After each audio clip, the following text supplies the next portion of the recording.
So I'm going to actually bop ahead here to a where you fit in example. I did a training a few weeks ago in Orange County, which the New York Times called the tip of the spear for the midterms.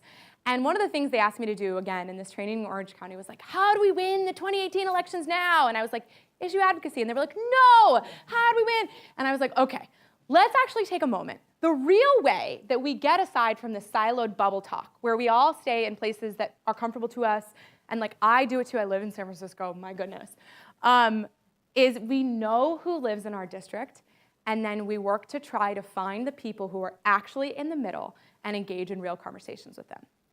Now, typically, a campaign or candidate should be building this type of infrastructure, so they're helping give you the lists and tools that you need heading into an electoral issue advocacy campaign so that you can do that type of work to move persuadable voters. It's my theory on the case that we as individuals and as citizens need to have a much better hold of who actually demographically and from a registration perspective lives in our districts so that we can actually question some of these political professionals as they make what are sometimes good calls for winning but bad calls for democracy. And good calls for winning but bad calls for democracy are, we could win if all the Democrats turn out in this district, so we're not going to run any type of persuasion program. Why is that problematic from a big D democracy standpoint? Because then how are you going to govern? You haven't talked to anyone you disagreed with as a part of building the campaign. It's not authentic governing.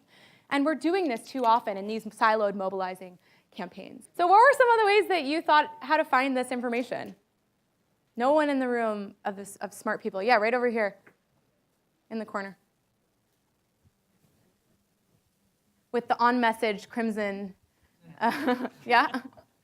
At the very worst, we could call our rep's office and ask if they have the information. Why is that the worst? That's amazing, I love it. Yeah, that's amazing. You can call your representatives' offices and you can actually ask them these things and they have to know, they should know the answers because they represent the district. Amazing, what else? Anyone else? How about you guys? Oh, I had that idea. You had that idea. What was your idea? Same? Same. Yep, back here. Good idea. Everyone has it. So go to City Hall and go to the voting person and ask for it. Yes, I'm in. Okay, secretaries of state. Anyone know what they do? I barely do. They do this.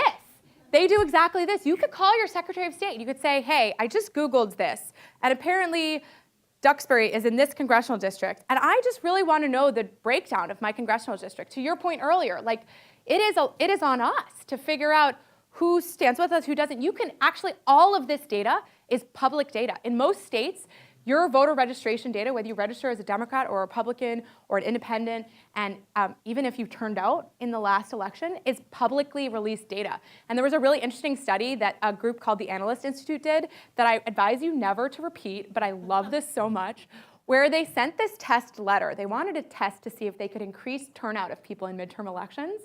And so they sent a test letter to everybody's neighbors in a given neighborhood. And they said, here is a list of all the people who voted in the midterms in your neighborhood last year. You were not on this list, and this list is public information. So please vote so that you are on this list again next election. Guess how much turnout increased? A lot. Guess how many really pissed off calls they got? A lot. So we don't use those tactics anymore, but all of this information is actually public.